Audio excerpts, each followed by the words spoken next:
The annual Williams family 4th of July barbecue was in full swing when my brother David decided to make me the afternoon's entertainment.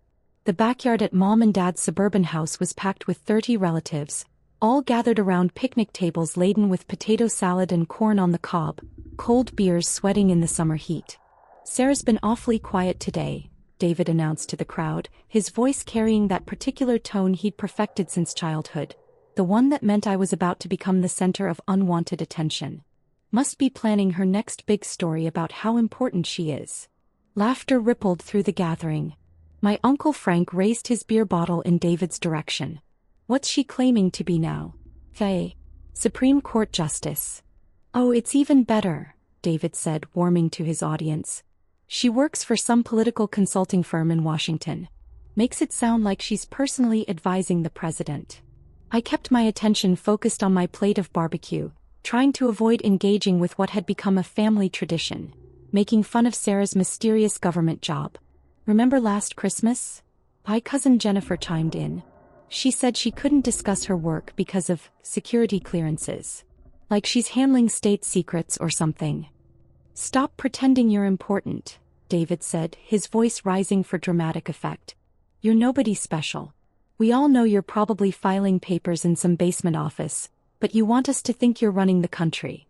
The entire backyard erupted in laughter. Even Mom and Dad were smiling, though they looked slightly uncomfortable with David's public mockery. "Sarah's always been dramatic," Aunt Linda added. "Remember when she was 12 and insisted she was going to be president someday?" "At least that was age-appropriate fantasy," David said. "Now she's 34 and still playing make-believe about her career." I took a sip of my iced tea and checked my phone. 2 missed calls from Governor Patricia Morrison's chief of staff. "I'd have to call back later." "See?" David pointed at my phone. "Probably checking her horoscope, but she wants us to think it's urgent government business." More laughter. "David," Mom said gently, "maybe leave Sarah alone. She works hard." "I'm sure she does," David replied. "But working hard at a regular government job doesn't make you a political power player. Sarah acts like she's personally shaping national policy." My phone buzzed with a text message. I glanced at it. Urgent. Governor arriving at 4 p.m. for security briefing infrastructure bill vote. Please confirm location. I checked the time. 3:52 p.m. I quickly typed back. "Williams Family Barbecue, 1847 Maple Street, Springfield. We'll be ready." "There she goes again," Jennifer said, watching me type. "Probably texting her imaginary contacts in the State Department." "Or ordering takeout," Uncle Frank suggested, but making it look official. David was enjoying himself. "Sarah, why don't you tell everyone what you really do? Not the mysterious government consultant story, but your actual job description." I looked up from my phone. "I work on legislative strategy and policy implementation for the Morrison administration." "The Morrison administration?" David laughed. "You mean Governor Morrison? Sarah, that woman has dozens of policy advisors. You're not personally working with the governor." "Legislative strategy sounds made up," Jennifer added. "Like, what does that even mean in real life?" "It means I analyze proposed legislation, assess political feasibility, and develop implementation strategies for priority initiatives," I said calmly. David rolled his eyes. "See? She talks like she's briefing Congress, but she probably works in some cubicle farm reviewing paperwork." "With security clearances," Uncle Frank said mockingly. "Don't forget the top-secret security clearances." The laughter continued. I'd been enduring variations of this conversation at every family gathering for the past 8 years. Ever since I'd taken a position with the state government that I couldn't fully explain without violating confidentiality agreements. My phone buzzed again. This time it was a call from Governor Morrison herself. "Sarah," Mom said, noticing the incoming call, "maybe take that inside? We're trying to have a family gathering." "Actually," I said, standing up, "this might be relevant to everyone here." I answered the call and put it on speaker. "Hello, Governor Morrison." The backyard went completely silent. 30 people holding plates of barbecue, all staring at my phone. "Sarah." Governor Morrison's voice filled the summer air with unmistakable authority and warmth. "I hope I'm not interrupting your holiday celebration." "Not at all, Governor." What can I do for you? We have a situation with the infrastructure bill. The federal delegation is requesting an emergency briefing on the state's position before tomorrow's Senate vote. I know it's a holiday, but... Of course, I said. What do you need? Full briefing on implementation timeline, budget allocation and political feasibility. The usual comprehensive analysis you provide before major votes. David's beer bottle was frozen halfway to his mouth. I can have the briefing materials ready within an hour, I said. Perfect. I'm actually en route to your location now. My detail should arrive in about 3 minutes. Is there somewhere private we can work? Every single person at the barbecue was staring at me with expressions ranging from confusion to shock. The study upstairs should work fine, I said. Excellent. And Sarah? Bring the polling data on rural infrastructure priorities. The senators specifically requested your analysis on small-town economic impact. I have everything we need. Outstanding. See you shortly. I ended the call and looked around the backyard. 30 family members sat in absolute silence, processing what they'd just heard. The governor is coming here? Mom said weakly. In about 3 minutes, according to her detail. Her detail. Dad repeated. Security detail. The governor doesn't travel without protection. David was still holding his beer bottle in midair. Sarah, what exactly is your job? Senior Policy Advisor for Legislative Strategy, I said. I've been Governor Morrison's lead policy analyst for major legislation since she took office. Lead policy analyst? Jennifer's voice came out as a whisper. I developed the strategic framework for the governor's legislative priorities, analyze political feasibility, and coordinate implementation across state agencies. Uncle Frank set down his beer. You work directly with the governor? Daily briefings, policy development sessions, strategic planning meetings. Plus crisis management when federal legislation impacts state operations. The sound of vehicles approaching interrupted our conversation. Through the front windows we could see black SUVs pulling up to the house. 3 of them with official government license plates. Oh my God, Aunt Linda said, rushing to the window. There are actual government cars outside. The vehicles arranged themselves in a professional formation around our driveway and street. Men and women in dark suits emerged from the first and third vehicles, immediately establishing a security perimeter around the property. Sarah, Mom said, her voice barely audible. What should we do?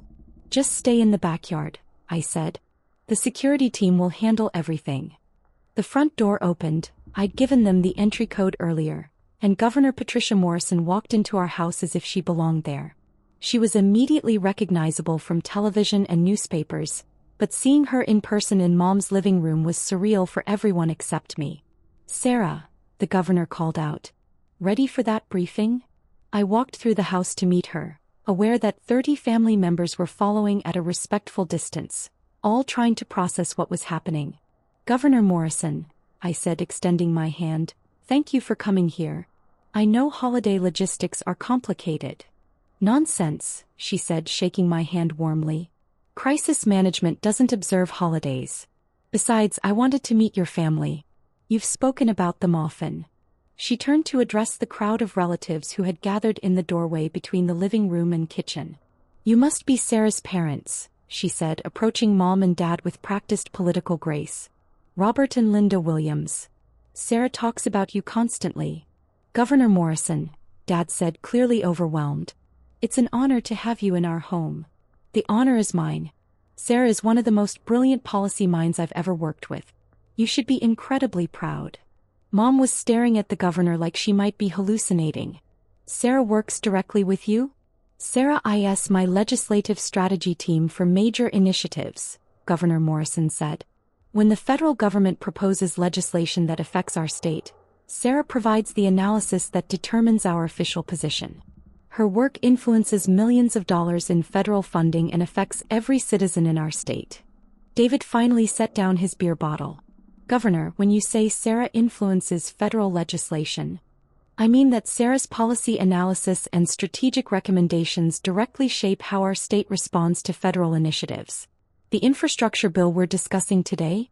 Sarah's feasibility analysis and implementation timeline will determine whether our state receives $2.3 billion in federal infrastructure funding.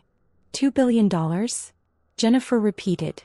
Sarah's recommendations carry significant weight because her analysis is consistently accurate and politically astute, the governor continued. Federal senators request her briefings specifically because they trust her assessment of how legislation will impact local communities. Uncle Frank was shaking his head slowly. We didn't realize that she was one of the most influential policy analysts in state government? Governor Morrison smiled. Sarah is remarkably humble about her work. Most people in her position would ensure everyone knew exactly how important their job was. Why didn't you tell us? Mom asked me directly. I tried to, I said gently. Every time I mentioned working on major legislation or briefing federal officials, someone said I was exaggerating my importance. The memory of years of family mockery hung in the air.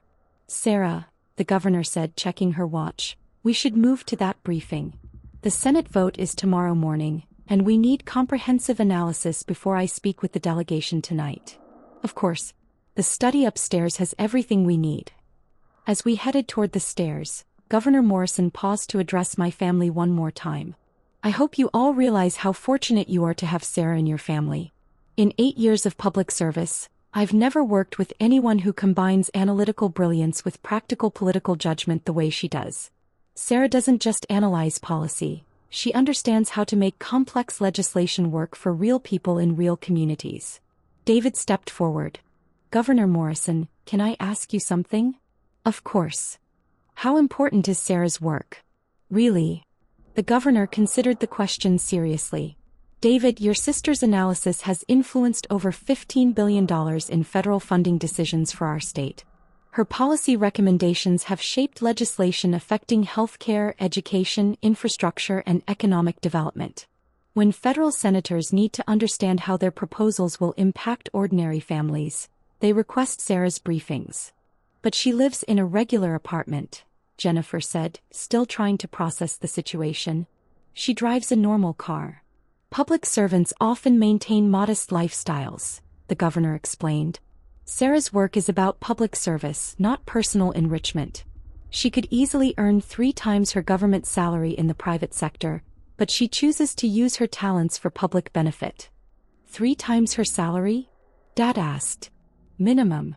Policy analysts with Sarah's experience and track record are highly sought after by consulting firms and corporations. But Sarah believes in using her skills to help people rather than maximizing her income. I was getting genuinely uncomfortable with the praise. Governor Morrison, we should probably start the briefing. Right you are. Ladies and gentlemen, thank you for sharing your holiday with state business. Please, continue enjoying your barbecue. The governor followed me upstairs to Dad's study, where I had files and laptops set up for exactly this kind of emergency briefing. Through the windows, we could see the security detail maintaining their perimeter around the property. Sarah, the governor said as we settled in with the briefing materials, I hope your family understands now why I rely on you so heavily. They're still processing, I think. It's difficult for families to understand the scope of high-level government work, especially when the person doing it is modest about their contributions. We spent the next 2 hours reviewing implementation timelines, budget allocations, and political feasibility assessments for the federal infrastructure bill. The governor would use my analysis to brief the state's congressional delegation, who would vote on whether to support $2.3 billion in federal infrastructure funding. At 6:30 p.m., we concluded the briefing and prepared to rejoin my family downstairs. Sarah, the governor said as we packed up the materials, this analysis is exactly what I needed. Your assessment of rural economic impact will be crucial for tomorrow's vote. The polling data shows strong bipartisan support for infrastructure investment in small communities, I said. That should help with the Senate vote. Agreed. And your implementation timeline gives us concrete deadlines for project rollout. This is precisely why federal officials specifically request your briefings. When we returned to the backyard, the barbecue had resumed, but the atmosphere was completely different. Instead of casual family conversation, there was a sense of awe and nervousness as 30 people tried to act normal around the governor of their state. How did the briefing go? Mom asked, bringing us plates of food. Sarah provided exactly the analysis we needed, the governor said. Tomorrow's Senate vote will determine whether our state receives historic infrastructure funding, and Sarah's work gives us the strongest possible position. David approached hesitantly.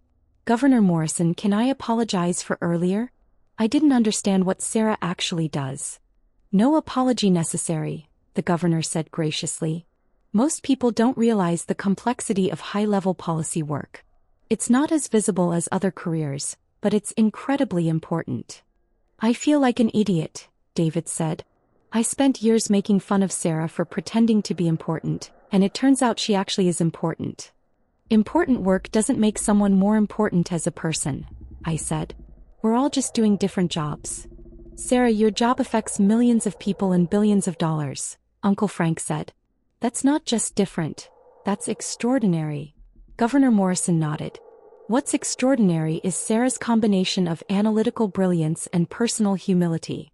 She could leverage her expertise for personal gain, but she chooses public service. At 7 p.m. the governor prepared to leave. Her security detail had maintained their professional perimeter throughout the visit, and now they smoothly coordinated her departure. Sarah, she said as we walked to her vehicle, thank you for the excellent briefing. I'll call you tomorrow after the Senate vote to discuss implementation next steps. Of course, Governor. I'll have updated timeline projections ready. Perfect. And thank you for hosting this at your family gathering. It was lovely to meet everyone. She turned to address my family who had gathered on the front lawn to see her off. William's family, she said warmly, you should know that Sarah is one of the most respected policy analysts in state government. Her work makes a real difference in people's lives every single day. With that, the governor was escorted to her vehicle, and the motorcade departed as efficiently as it had arrived. Within 5 minutes, our quiet suburban street returned to normal, leaving behind only the memory of government vehicles and the lingering sense that everything had changed. Back in the backyard, my family sat in contemplative silence, processing what had just happened. Finally, Dad spoke. Sarah, we owe you a massive apology. You don't owe me anything, Dad. Yes, we do. For years, we've dismissed your work, made fun of your career, treated you like you were delusional about your own importance. While you were actually advising the governor and influencing federal policy, Mom added, her voice thick with emotion. David sat down beside me. Sarah, I'm sorry. Really, truly sorry. I spent this afternoon mocking you for pretending to be important, and then the governor of our state showed up to personally brief with you about multi-billion-dollar federal legislation. I wasn't pretending, I said quietly. I know that now. God, I feel terrible. Jennifer approached our table. Sarah, can I ask why you never corrected us more directly? Why you let us think you were exaggerating your job? I considered the question. Because I wanted to know that you valued me as a person, not just as someone with an impressive career title. If I'd led with, I'm the governor's senior policy advisor, would your interest have been genuine or just based on my professional status? The question hung in the evening air. That's not fair, Uncle Frank said gently. We should have been interested in understanding your work regardless of how impressive it sounded. Maybe, I said. But I also didn't want family gatherings to become networking opportunities or requests for political favors. Mom was crying quietly. Sweetheart, we made you feel like you couldn't share your accomplishments with your own family. I could share them, I said. I just couldn't make you believe them. David was shaking his head. The governor said you could earn 3 times your current salary in private consulting. Probably more than that, actually. But you choose public service. I choose work that matters more than maximizing my income. Work that influences billions in federal funding, Dad said, still processing the scope of what he'd learned.